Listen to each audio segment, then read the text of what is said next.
So found a nice place up the river, a cleared area that I've asked for permission to do a bit of work to the daggarboards. Clean them up, give them a sand. I think there might be some patchwork, a bit of fiberglassing, repaint and get it back in. I've just set up a line I'm gonna winch to lift it out.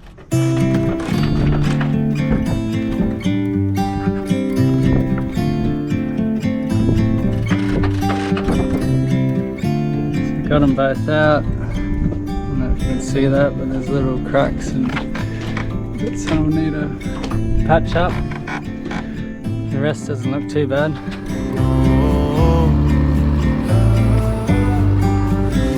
About to see the world in action, what we can be, like with no distractions. We'll get away, this is what we waited for.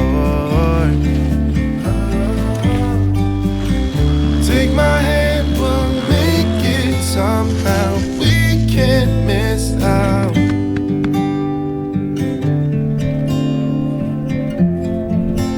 Hey guys, welcome to Once Upon a Reef channel. We're Ryan and Poppy, a couple of adventure junkie sailors out to explore the most amazing reefs and islands in the world. We hope by documenting everything this lifestyle encompasses that we will inspire, raise awareness, and support ongoing research to do our part in protecting these natural life systems. Subscribe if you're on board and come sail away with Skateaway. So we've both just come back from work and looks like we've dragged a bit. And we're a bit stuck in the mangroves in the mud, as you can see about here. We're just fully nudged in there. Yeah. Hopefully no crocodiles come back. And now we just have to wait until the tide comes up so we can leave.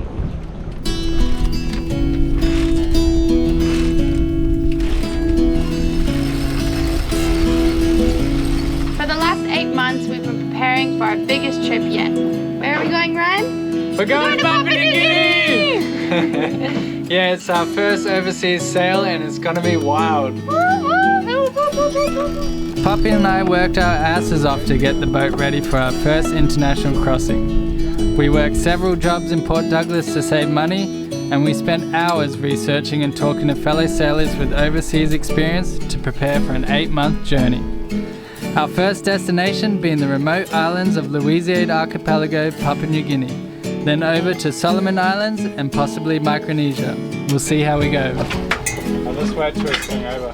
At the moment, I'm currently organizing all the stuff that we're going to either trade or donate to the Papua New Guinea and Solomon population. Baby clothes, kids clothes, adult clothes, everything for capturing food, blankets, paintbrushes, cotton cloth, things to make clothing, pretty much just like everything you can think of, because I don't have access to many things there. And especially in the last 3 years with COVID and everything, not a lot of people have even been sailing over there taking stuff. We're planning to go to the Louisiade Archipelago group, so no money is actually even used there. They trade. I've gone to a few op shops or thrift stores for Americans, telling them, hey, we're going to Papua New Guinea, we're sailing our own private vessel there, and we want to take things to give to the locals there. My first trip to the op shop was a crazy success. I just went to the one local here in Port Douglas, and they had already bags and everything set up for me. And then this other lady there named Sveta, she was like, oh, you're going to Papua New Guinea? Oh my gosh, I've been there like 5 years in a row. Like, oh, this is so amazing. And just started just grabbing things literally like off the shelves. It's like, take this, take that, take this, take this. You want this bag of clothes? Take this. That was one op shop. Then we went to another one, animal welfare in Cairns, and oh my gosh. Basically the guy was like, I don't even need to see the list. Just, you know what? Help yourselves, walk through the entire op shop and just grab whatever you need. Really amazing to see just how generous people are when you mention like, oh, we're going over here and we want to donate, we want to give to the people, and everyone is practically taking the clothes off their back and they're like, here, take everything.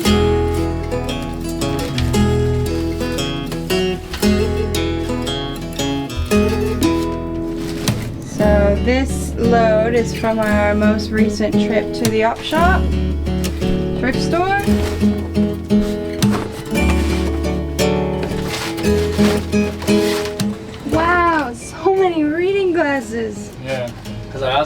have reading glasses? Wait here. Boom, just grab every single reading glass it had there. Really? Oh, we'll get more in. And I was like, oh, do you have bras? Boom, right here. And then grab the whole bag. This entire bag is bras? Oh, there's baby bottles too. This is ridiculous. This is all the stuff we've collected. It's a little bit inconvenient because we've had to actually take it all out of the boat. But it's kind of cool because we can see everything that we've collected to donate. And yeah, it's pretty exciting. August 2023, we both quit our jobs and sailed south with the whales to Townsville port, where we plan to clear out of Australia to sail across the Coral Sea.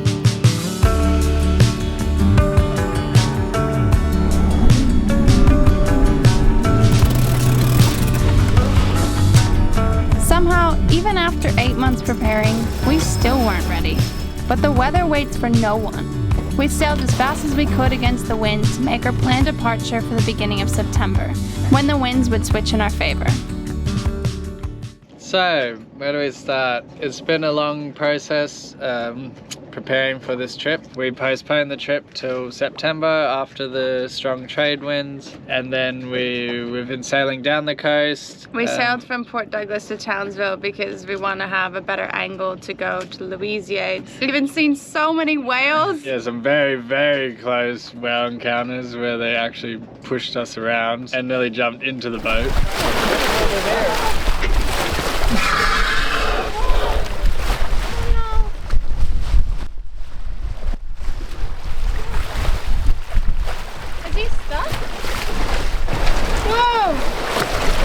Why is not getting off the boat? Pushing against us, we just got to move away.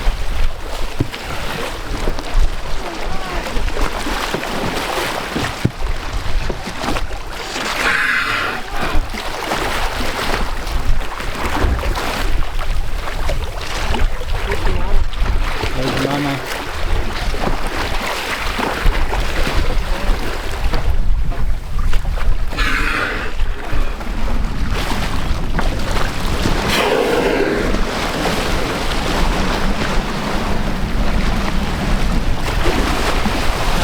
Playing with us. Yeah, they're playing. Holy shit. We're sailing along and then all of a sudden hit something. So I thought we'd like hit a rock or something, like it's a big like boom. So we looked over the side and there was a baby whale pushed up against the boat. And we thought like he was stuck under there or something. And whales can like puncture holes in your boat. It was just swimming alongside us, actually pushing the whole boat. And the mum was coming up right next to us. She was huge, hey. I don't know, they pushed us till they stalled the boat. They pushed us into the wind till the boat stalled, and then it did a bit of a spin and then they swam off.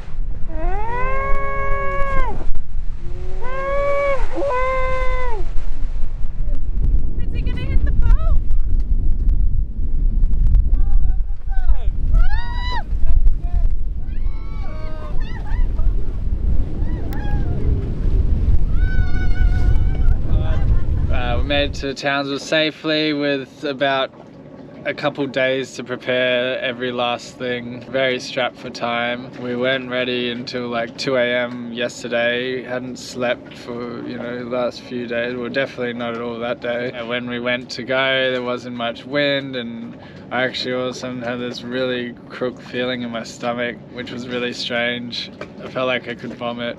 And he never gets sick. I never get sick. And he's meant to be the captain. Okay, let's just like pull on anchor for a second, make a cup of tea, and like figure out what we're doing. And then we end up passing out, and we lost 4 hours. And those 4 hours cost us what? It would have added, multiple days onto the trip. We had this high moving off the coast. It didn't quite move the way we were hoping it would. Very, very calm winds, basically glass out, closer to the coast. So we were basically racing against time to get out far enough before the wind completely dropped off, because I guess one of the worst things, aside from being out at sea and really rough weather is if there's no wind at all, and then we you don't could have go enough. backwards. Yeah, we don't have enough fuel to actually motor the whole way, so we have to sell, and we need to save every drop of fuel we got for when we're actually there, as there's going to be very, very limited place of where we can actually get it. And that's what's been so hard about planning this thing, is like having to make sure we're fully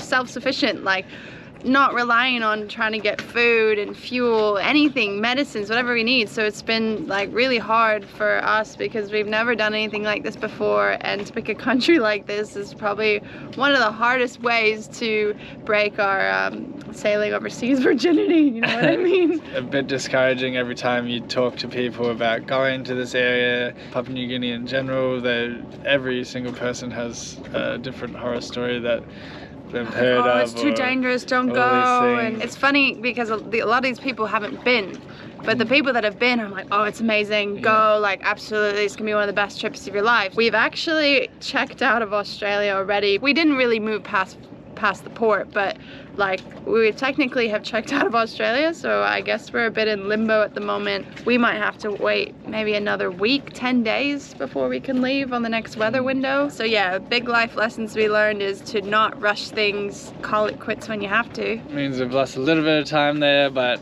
that's all right. We can prepare for a better time while we are there. We're new sailors at overseas sailors, so don't blame us. This is not easy. Yeah, big learning curve, and a lot of these things. We'll laugh about it one day. Yeah. Remember that time we tried to leave and we totally failed? Yeah. It's all good.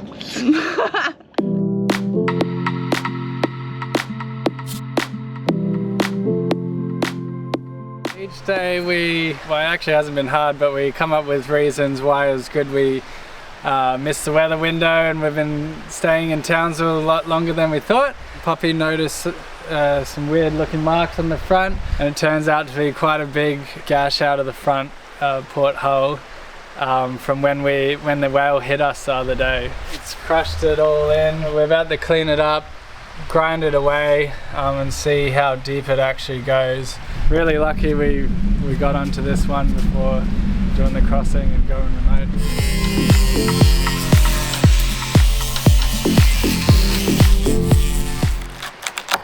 Oh my gosh.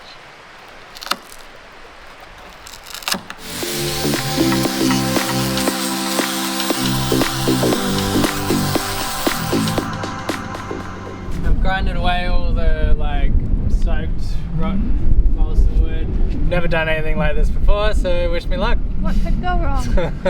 Especially on a fucking mud flat. Especially when he's drinking on the job. Yeah, what could go wrong? So the gash is a lot bigger than I was expecting. Just making do with what I got. I had some of this like exercise block foam, which is fairly dense. It's not ideal, but I'm just gonna put that as a bit of a filler. Definitely not my best work. I wouldn't recommend doing this on muddy sand flats in very, very windy weather. I used a bit of the foam and we glassed it all in, just put a bit of Glad wrap loosely over the top. We'll have to wait now for it to dry. The tide will come up and then go back out, and then tomorrow I can grind it back again and then get the final shape.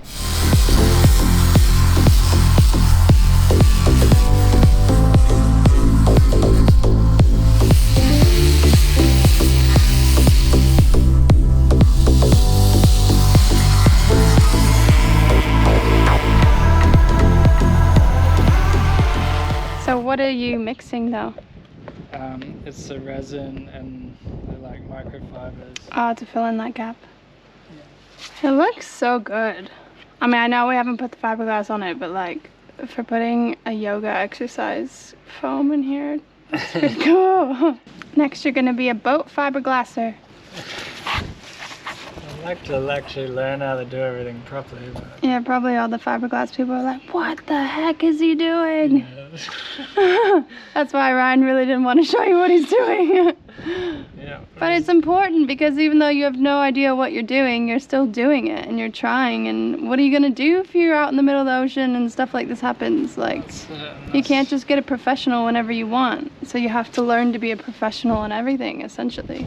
Yeah, exactly. There's definitely better ways to do this, I'm sure. But this is what we're making do with what we got. When you get hit by a whale, you become a fiberglasser.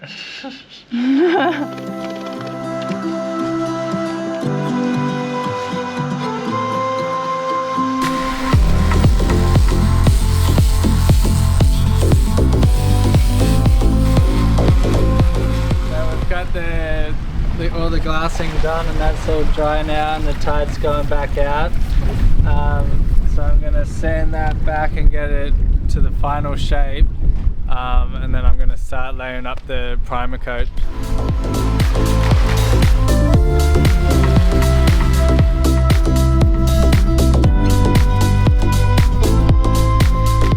After 4 days of work, battling the tides and the wind and the sun and the sand and all the things, finished to a satisfactory level.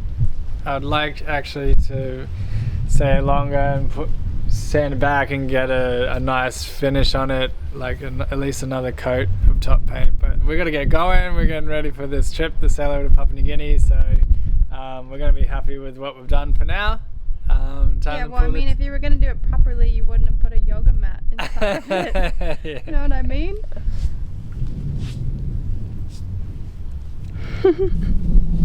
It's the problem with painting fresh paint, makes the rest of the boat look dirty. Yeah, I was going to say.